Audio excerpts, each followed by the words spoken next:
What's up, everybody, and welcome back to another deck profile here on the channel. And today we're talking about the menace of the format. That's right, Sticky Balls man himself, Mineta 2. I just played this list to a 4-0 victory over at the Sunday PPG local. It was fun.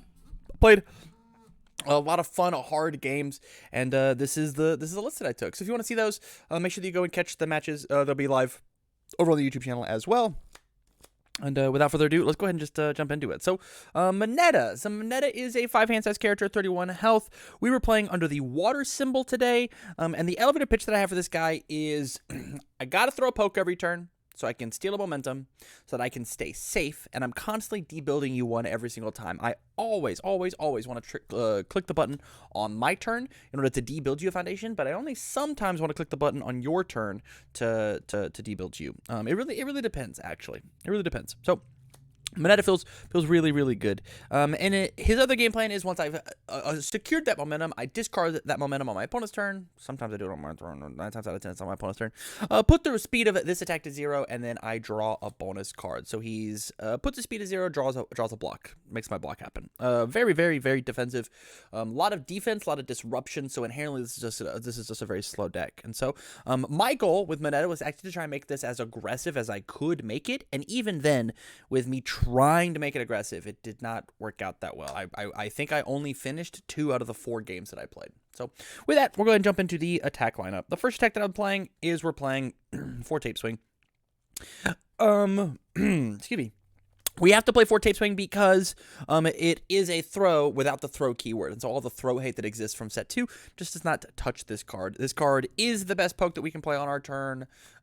Second only to Grape Rush, which we'll talk about next. I never enhanced on it one time. Not one time. Unless it was killing them, right? I had them, there was, at one point, I had a person who was at 12 health. I had 3 momentum. They had no cards in hand. This card killed them. But like this card is not meant to enhance and use my momentum because it's way better to use it on defense and keep myself alive. And it's way better to play a long game with this card than to play a short one. So this card just says, yo, I'm gonna do 3 damage. I'm gonna get my poke in. And then sometimes they just can't block it because it's because of how it works. The next best card that we're playing for Grape Rush. This card is a throw because we are Mineta. We've got so much speed hate in the deck in order to turn this card on. It is redraw and it's got a solid 1 mid block. It feels absolutely fantastic. It's everything this character needs and wants. I would not play this character without 4 of this card. Even if you've got 3, I would probably just go and buy the 4th one. Big shouts on funstuff.com. So this card is rad. It's if tape swing wasn't so damn good at doing its job, then this is just the best card. It's just that simple. We're going to talk about the rest of the throws that are in the deck, and we'll talk about the other non-throws. We're playing triple grasping tape toss. This card felt good. This card felt great. It is a 5 diff, though, and so, like, as you can see, like, I've got these other quality 5 diffs. I probably could have cut it down to a 2 of, but every single game that I played today, I ended at deadlock, and not just deadlock, but, like, super deadlock, like 16+ foundations. And so, like, if my opponent wanted to join me in deadlock, I got to really punish them for it. And so, I could see the argument of putting this up to a 4 of and like feeling good, but I thought 3 was fine for today. The other throw that we're playing double sticky ball toss tackle. This card was fine. Nothing to really write home about. It probably could have been literally any other slot.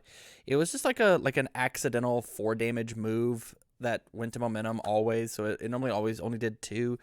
This card felt very lackluster, but it was what I played today. So I'm gonna talk about it. It was fine. It's a fine card.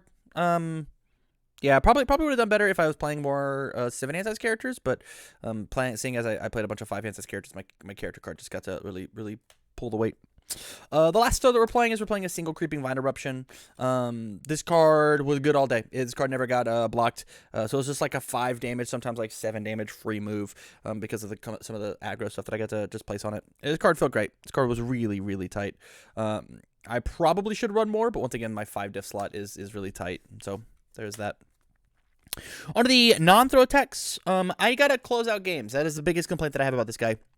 It's so easy to sit back and do nothing. It's really hard to win the game, and pretty much the only way that I got to win the game was with Tongue Whip. This card said that my moves got big. It put things up to put things up in my card pool, so we got bonus on this. This is always a 6 damage move.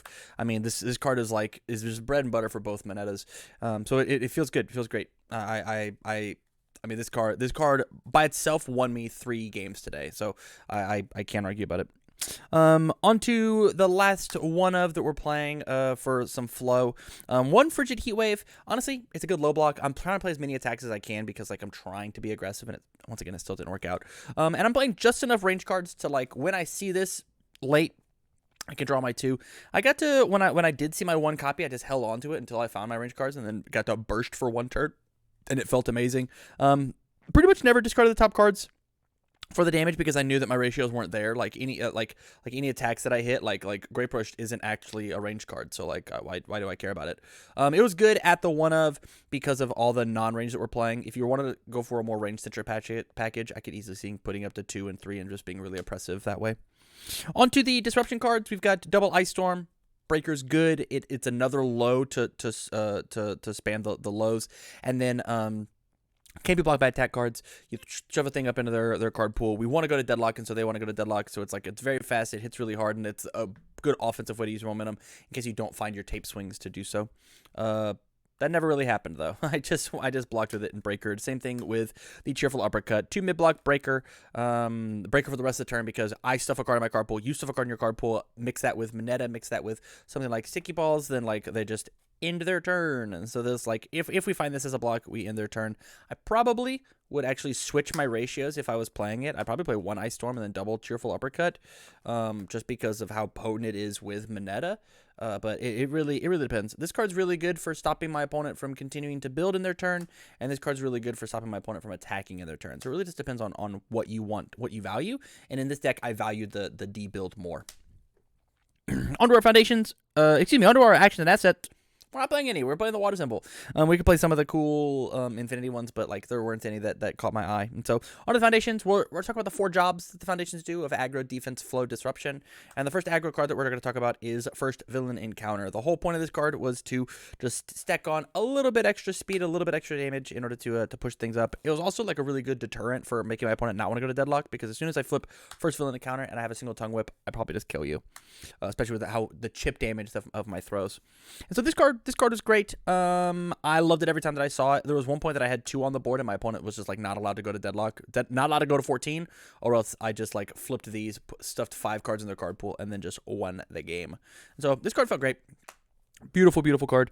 We're playing triple Creepy Realization. This card's a godsend in this deck. You should, under these 2 symbols, you should probably play 4 of it. I should have played 4, but I didn't think that I needed to. It's good. It's a good card. It shoved some of my even numbered cards, number damage up to odd number, especially if I knew that I could block with something like Mineta.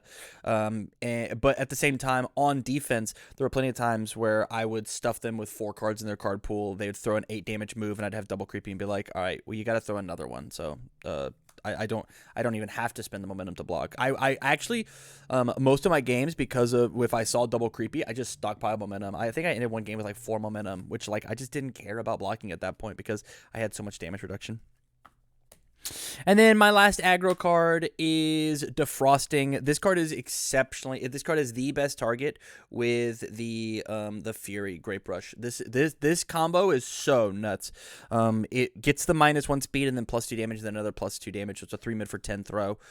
It's crazy. Yes, it's really good on defense as well because you just use both modes of the card. It is better than pretty much every other -speed card that we have. As long as it's not a throw, right?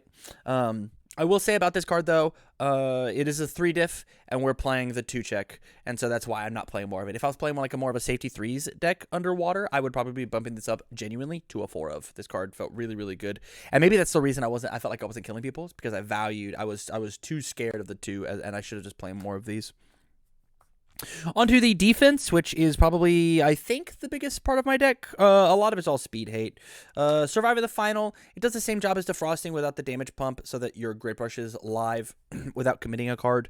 It feels very good. It's also essentially 2 speed itself because of committing it.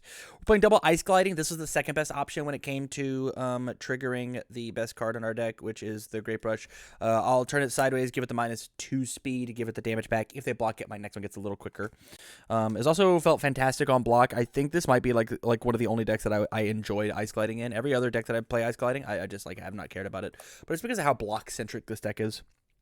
We're playing 4 tape, mainly to rezone moves. I don't want to be caught lacking with a high or a low, and I don't want to have to be forced to Mineta in order to find my cool card. And so this just rezoning my moves and also making mids just very slow. It's just super good. This probably should have been more defrostings, but this is double rescue completed. This is just commit for my move to get speed or your move to not get speed. Very rarely. I think one time I destroyed to ready the 2 face downs, but I was like going in for a really deep string. I think I had 4 attacks in my hand and my opponent was at like 6 or whatever. So like I swung big, swung hard. Up next, defense-wise, we're playing triple wall cling. There would be a 4th in the sideboard if I ran sideboards, but I just didn't run a sideboard today. Still got the 4-0. Flip if it's blocked. You take no damage. It's fine. We all know wall cling. Beats the mirror, and that's important. And this is part of the reason why I think the water symbol is better for him than the death symbol. I don't know. I think water's way better than the mirror. That's how I feel about that. Precise control. I think this is real hidden tech for Mineta. There's some times where we want a mid block, and because of how thick we're building out our stage and debuilding our opponent, we can sit this down in our stage and like just let it chill, let it fester, let it be cool, and whenever we need to, whenever we want to, we can just like snap it up to our hand and then go for a block. Especially with how potent tape is, and then minus the speed on Mineta, like this card feels really really good. Same way with Struggling with Studies. It's like Precise goes like a 4th copy of Struggling with Studies, and this card is cracked in this deck. Obviously, we don't want to block with our attacks. The biggest issue with this card, genuinely, is my opponent stopped attacking me. I didn't actually trigger this card one time today. In all of the games that we played and all 4 matches, I did not trigger this card one time, whether the threat of it was too great or I stuffed them and breakered and stuffed them so much that they couldn't do it. It was rough. It was so good. One self-assured, a lot like tape, but it's a commit cost as opposed to not. So I get to keep my stuff ready. And then I was drawing, like I would find it. I checked so bad today, guys. It was really, really, really rough to try and restabilize and just like try and find a kill. But like there was one point where, I drew 3 off this card, and that was enough to get the job done for a kill. In the same vein as Wall Cling, we're playing Double Face Shield. I only wanted to play 2 because, once again, I wanted to be aggressive. So I played 2 of this and then 1 of the throw to let me go and pick it up. I never really held this card unless it was like necessary versus like a Tetsu or something. But this card's rad. It's just 2 more copies of like Surprise Wall Cling. They easily could be cut, but I think that going into the meta, I think this is a really good, really important card, especially whenever you have a character that mitigates the downside, which is the 3 block modifier. On to our flow cards. We've got 3 gotcha. This card's just stats. 0-5-2 low. It works really well as a tactic with the rescue completed, but besides that, it's fine. It's more stun hate than anything, I guess. But honestly, it's a 0-5-2 low. That's what matters. Frozen. This card needed to be a 3 of. I actually built 21 foundations a single game, and I was afraid I was going to deck out because I could not get foundations for my stage back into my deck. And so I should have been playing more Frozens, not to commit cards. I don't care about that, but to keep my game plan going of building more, playing more foundations. Super good. On to the disruption cards. We're playing double sticky balls. This card is just Mineta again, right? Like I stuff one. What do you do about it? Actually, what do you do about it? It's the reason I only played 2. If you wanted to be an absolute terror, you could play more, but I don't think the deck needs more, especially when like I would double draw them all the time, which is weird, which is super weird. Irrefutable Force of Nature. The best target that I saw for this today, obviously I played a lot of good symbol decks, was Manly Passionate guy, but the main thing that this hits is either Manly Passionate to stop the rebuild, because I'm already debuilding you, I'm not going to let you have more foundations, or Wall Cling, and I don't want you to play those 2 cards because I need to get that momentum, I need to sneak that through. So I was constantly always using this on my turn. Hey, turn off that defensive piece to make sure my 1 poke got through this turn, so I got to perpetuate my game state and continue. This card's rad. There would be a 4th on the side if I had it. And then my last card that we're playing Triple Desperate Times. If you draw, commit a card. Not very relevant, but it says 0/5/3 high block, so it felt good holding to put something down to 0. And there was some times where my opponent would draw a card off of a thing, and I'd like commit one, and then they would like overuse their it can't be fixed, go to deadlock, and then punish them that way. Card was fine. It could probably be anything else. Because we're running the 2-check, I don't know if I can afford to not play it as the 0 diff. But like this is where I would probably find my frozen spots. Find a second self-controlled. Yeah, there's options that we could have played instead of this. But I think it might have just been the event saying that this was not spectacular. So yeah, all in all, this Mineta deck performed really, really well. Once again, I tried to make a really aggressive deck, but it just ended up with the cards not falling in that way. If you have any suggestions for the Mineta deck, let me know down in the comments down below. It'd be very, very cool to hear from you guys. And if you want more profiles and more content, you can go join me over on patreon.com/TamCardwell. I've got more deck profiles going out over there, as well as deck doctors and coaching and a cash tournament. It's fun. It's a fun time. So with that, you guys, big shout outs to my sponsor, Unfun Stuff. If you like this deck and you want to go see what it's about, go to unfunstuff.com. Use code TamCard to get 5% off your entire order and leave a good review. Let them know that I sent you. With that, you guys, thank you again for the video. I appreciate your support and your love. I'll see you on the other side of the screen, and I wish you well.